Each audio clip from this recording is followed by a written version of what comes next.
All right, I am super excited to be here today. We're going to be making corn chowder. That's right. That's why I have so much corn here. And we're going to be using my vitaclay. Super easy to use.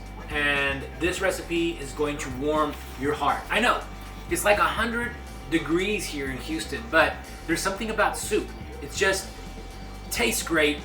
It makes you feel like, I don't know, like everything's right in the world. So follow me, you're going to learn how to make corn chowder. Super simple.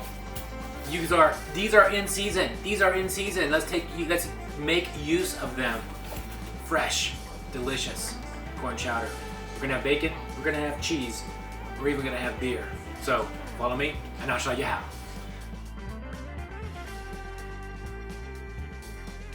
Very good. Now it is time to get our corn ready.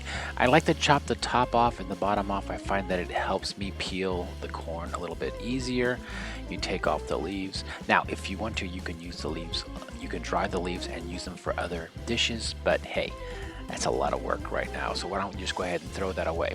Take the leaves off, the corn hair, and then check out this way of taking the corn off of the cob. Okay, this wasn't my idea, but you know what? Whose idea is really original, right? It's always out there.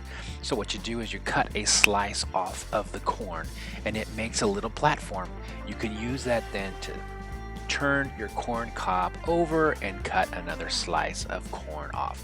Now we are going to use those cobs later to make a corn cob infused juice, which we're going to add to the corn chowder to make it even more amazing. All right, this is how much corn comes from 10 corn ears. Ears of corn. Why do they call them ears of corn? Have no idea. They do not look like ears, unless you're some sort of strange elf, maybe. I don't know. In any case, I have the corn from 10 ears of corn, and they're not huge. They're like a medium-sized ear of corn. Now I'm taking the cobs, I'm cutting them in half just so that they can fit inside the vitaclay pot. And then I'm going to add some chicken broth and leave that in there to cook for about 2 hours, which is the setting for soup. It is going to be amazing. It is going to take that juice from the corn cobs and infuse it into the chicken broth, which we're going to use, of course, for the chowder. Okay, so while the corn cobs are cooking for 2 hours, we're going to start making all the rest of the stuff. Now, in a pot, a cast iron pot we have here, we're going to add some butter, and then we're going to add all that corn that we pulled off of the cobs. Now, corn is very sweet, and so you're going to be using a lot more salt than you think you will. Here, I'm adding 2 teaspoons of salt into the corn. As your corn cooks, you're going to notice that it turns a bright yellow. It's very beautiful. And now's the time I like to add the beer. I'm going to add 1 cup of my favorite IPA from a local brewery called Lone Pint. All right, now it's time to get that onion on the stove. I took the corn off, put butter into the pot, and threw in some onions to start sweating the onions. Oh, the smell from the onions was amazing. But as it happens sometimes, I forgot to do a step. So I took the corn off of the stove and put the butter back in the pot and then add the bacon, because you want to make sure you have some of that bacon fat in the corn chowder, which adds a different layer of flavor. All right, I like to pull the bacon out here because I use that as a garnish later, but if you want, you can leave the bacon inside. That's not a problem. Now with that bacon drip, those bacon drippings and that butter, we're gonna put the onions back on the stove and finish sweating them off. Now's the time to add all the vegetables. I threw in some leeks, 3 cloves of garlic. I don't know, it was about 5 mushroom heads chopped up. I seasoned it with 2 pinches of salt.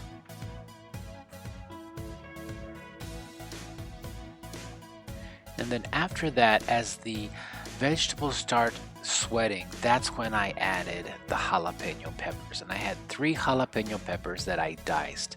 I took the veins off and then I put them in with the vegetables. My idea was to leave that at the end, which would add more jalapeno flavor. Very good. It is time to get the Vitapot open and let's see what we have here. The water is boiling or simmering there, and we have our corn on the cob, or the cob's done beautifully. We're going to take that juice, we're going to add it to our vegetables. The best way to add juice to the vegetables is to filter out those corn cobs and the mushrooms that I had added to them as well. So it's time to add it to our stock, to our vegetables. Now let's go ahead and add our potatoes. This is going to take between 15 to 20 minutes to cook. They're nice and tender.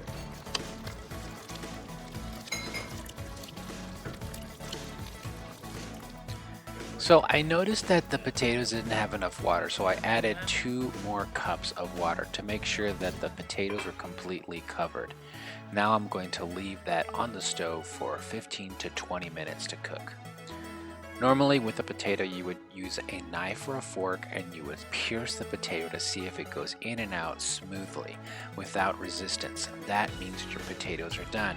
But because they're all diced like that, what I used was a spoon and I push it against the side of the pot, and if it crushes easily, then I know that it's ready. Now for the spices, it's 1 teaspoon of paprika, smoked paprika, and then a teaspoon of chili powder. To thicken up the chowder, I've put 2 tablespoons of flour, and I'm going to add some water to it to make a slurry, which I'm going to add to the pot. Make sure it's mixed very well and then add it to your chowder. If you don't mix it very well, you're going to have clumpy dough balls inside your chowder, and no one likes that. And now for 2 cups of heavy whipping cream.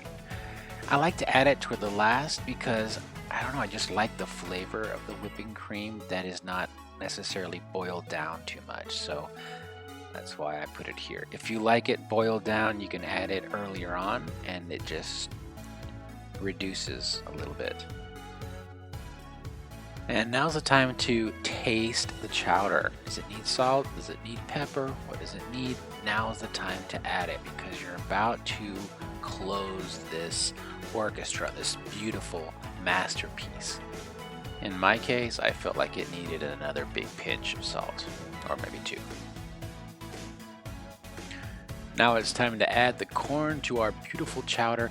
I have saved a cup of corn off to one side for garnish purposes, and then the rest goes into the chowder. Continue to let it boil for 5 to 10 minutes, and there you have it, ladies and gentlemen, an amazing chowder, corn chowder. Alright, when it's time to plate, make sure you add some of that corn that you saved to one side. And of course, do not forget the bacon. I don't have a lot of bacon left over because I was snacking on it while I was cooking. And of course, add some chives because, hey, you are special. What a great way to celebrate what we have in stock. I mean, this is what is being grown right now. It's harvested right now out on the field. Now, granted, it is like 120 bazillion degrees outside. And in Houston, that equates to even twice that because of the humidity. But having said that, having a good bowl of chowder is a warming experience. It's a family experience. I feel like it's like coming home. It just feels really good. I'm gonna get a little misty here thinking about it. but this is what it looks like. It is delicious. You know what? What's better than having soup with cheese? I like creamy soups. I don't like watery soups. I like chicken soup. Granted, that's like a go-to. Bone broth, fantastic. But there's nothing like a creamy soup. And for those people who are lactose intolerant, I really do feel your pain. That's a lot. But I have heard rumors that you can use almond milk, maybe, that can help you, and then cashews. Cashews can do a lot. I went to California once, and in California, we went to Cafe Gratitude. And in Cafe Gratitude, they had the most amazing nachos made from cashews. The cheese was from cashew cheese. Delicious, delicious. Anyway, so here it is, and I'm taking a video. I'm being very foodie right now, so I'm filming this. I'm gonna put a little bit of this cheese in it. Oh yeah. Cheddar cheese in it.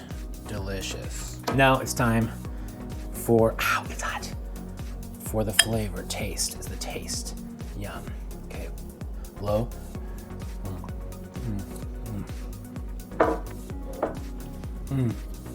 Okay. You may have been wondering, why do you pull some of that corn out and then use it as garnish later? Well, when you do that, the corn still has a little bit of crunch because the corn inside the soup doesn't have the crunch like the ones that we just put on it as garnish. Oh, this is so good. The smokiness of the bacon and the paprika, smoky paprika, is out of this world.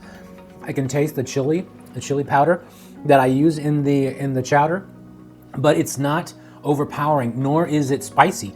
And I thought that, I was hoping that I was gonna get a lot of jalapenos in this, but like spicy flavors to it, not that spicy, but it's delicious.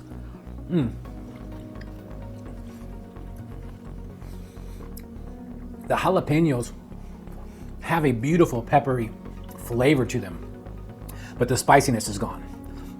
Well, next time I'll add serrano peppers to it. Serrano peppers, whoa, that brings in some spice. I can taste the onions and the leeks. And of course, that warm, comforting creaminess of the soup is unmistakable. And finally, the potatoes. So the diced potatoes adds additional, I don't know, body to the soup. Guys, girls, kids, if you are making this, you are going to love it. I hope you try it. This is going to make you a rock star at home when you make this meal. Again, super simple, not a lot of ingredients. Well, let me see. There was a lot of preparing, but the ingredients were everything that you already have at your house. Maybe not the leeks. I mean, not everybody has leeks at home, but mushrooms, cheese, corn, jalapenos, an onion, the leeks, of course, chicken broth. That's it. The corn on the cob. The corn on the cob now, it is in season, people.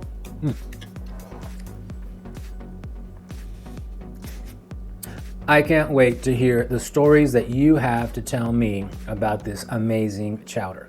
Please tell me. Send it to me down in the comments. Tell me what you think about it. Tell me the type of chowder that you like. I mean, this is not the only chowder. So tell me the kind of chowder that you like. What makes you warm all over? What makes you feel like, this is home. Esta es mi casa. You know, that kind of a feeling. That's what I want to know from you guys. Tell me, comment below. Also, tell me what kind of food you like. I want to hear, you know, if you see this video, now I'm putting this video together right now. It is September in 2020.